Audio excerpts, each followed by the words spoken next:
You are the best. Chapter 6. How Riches Come to You. When I say that you do not have to drive sharp bargains, I do not mean that you do not have to drive any bargains at all, or that you are above the necessity for having any dealings with your fellow men. I mean that you will not need to deal with them unfairly. You do not have to get something for nothing, but can give to every man more than you take from him.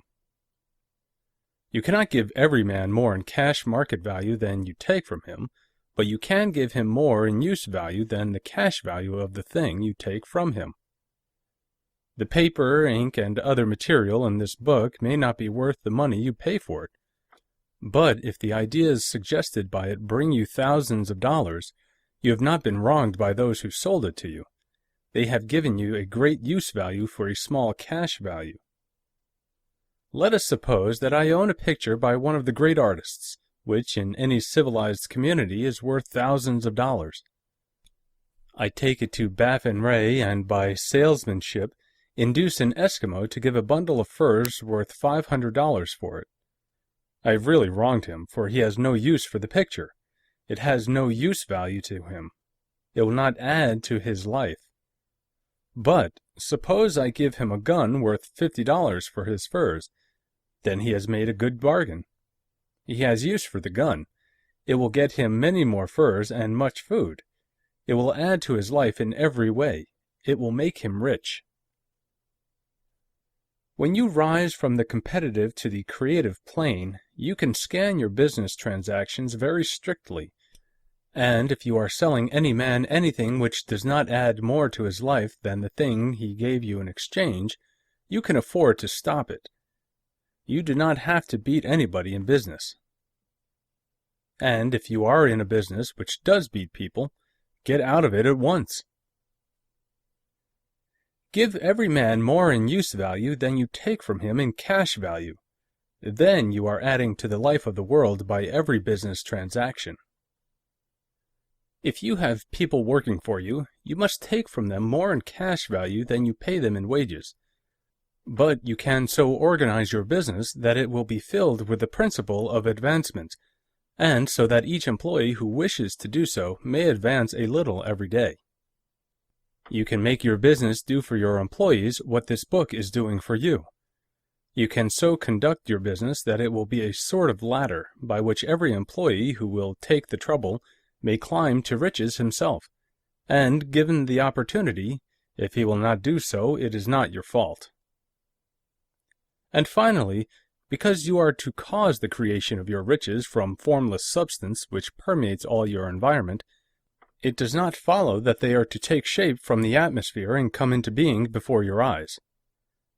If you want a sewing machine, for instance, I do not mean to tell you that you are to impress the thought of a sewing machine on thinking substance until the machine is formed without hands in the room where you sit or elsewhere. But if you want a sewing machine, hold the mental image of it with the most positive certainty that it is being made, or is on its way to you. After once forming the thought, have the most absolute and unquestioning faith that the sewing machine is coming. Never think of it or speak of it in any other way than as being sure to arrive. Claim it as already yours. It will be brought to you by the power of the supreme intelligence acting upon the minds of men. If you live in Maine, it may be that a man will be brought from Texas or Japan to engage in some transaction which will result in your getting what you want. If so, the whole matter will be as much to that man's advantage as it is to yours. Do not forget for a moment that the thinking substance is through all, in all, communicating with all, and can influence all. The desire of thinking substance for fuller life and better living has caused the creation of all the sewing machines already made, and it can cause the creation of millions more, and will whenever men set it in motion by desire and faith, and by acting in a certain way. You can certainly have a sewing machine in your house, and it is just as certain that you can have any other thing or things which you want, and which you will use for the advancement of your own life and the lives of others. You need not hesitate about asking largely. "It is your Father's pleasure to give you the kingdom," said Jesus. Original substance wants to live all that is possible in you, and wants you to have all that you can or will use for the living of the most abundant life. If you fix upon your consciousness the fact that the desire you feel for the possession of riches is one with the desire of omnipotence for more complete expression, your faith becomes invincible. Once I saw a little boy sitting at a piano, and vainly trying to bring harmony out of the keys, and I saw that he was grieved and provoked by his inability to play real music. I asked him the cause of his vexation, and he answered, "I can feel the music in me, but I can't make my hands go right." The music in him was the urge of original substance, containing all the possibilities of all life. All that there is of music was seeking expression through the child. God, the one substance, is trying to live and do and enjoy things through humanity. He is saying, "I want hands to build wonderful structures, to play divine harmonies, to paint glorious pictures. I want feet to run my errands, eyes to see my beauties, tongues to tell mighty truths and to sing marvelous songs," and so on. All that there is of possibility is seeking expression through men. God wants those who can play music to have pianos and every other instrument, and to have the means to cultivate their talents to the fullest extent. He wants those who can appreciate beauty to be able to surround themselves with beautiful things. He wants those who can discern truth to have every opportunity to travel and observe.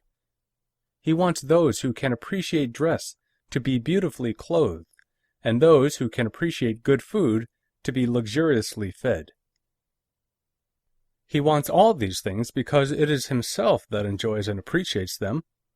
It is God who wants to play and sing, and enjoy beauty, and proclaim truth and wear fine clothes, and eat good foods. It is God that worketh in you to will and to do, said Paul. The desire you feel for riches is the Infinite seeking to express himself in you as he sought to find expression in the little boy at the piano. So you need not hesitate to ask largely. Your part is to vocalize and express the desire to God. This is a difficult point with most people. They retain something of the old idea that poverty and self-sacrifice are pleasing to God. They look upon poverty as a part of the plan, a necessity of nature. They have the idea that God has finished his work and made all that he can make, and that the majority of men must stay poor because there's not enough to go around. They hold to so much of this erroneous thought that they feel ashamed to ask for wealth. They try not to want more than a very modest competence, just enough to make them fairly comfortable. I recall now the case of one student who was told that he must get in mind a clear picture of the things he desired, so that the creative thought of them might be impressed on formless substance. He was a very poor man, living in a rented house and having only what he earned from day to day, and he could not grasp the fact that all wealth was his. So, after thinking the matter over, he decided that he might reasonably ask for a new rug on the floor of his best room, and an anthracite coal stove to heat the house during the cold weather. Following the instructions given in this book, he obtained these things in a few months. And then it dawned upon him that he had not asked enough. He went through the house in which he lived and planned all the improvements he would like to make in it. He mentally added up a bay window here and a room there, until it was complete in his mind as his ideal home, and then he planned its furnishings. Holding the whole picture in his mind, he began living in the certain way, and moving toward what he wanted. And he owns the house now, and is rebuilding it after the form of his mental image. And now, with still larger faith, he is going on to get greater things. It has been unto him according to his faith, and it is so with you and with all of us. You are the best.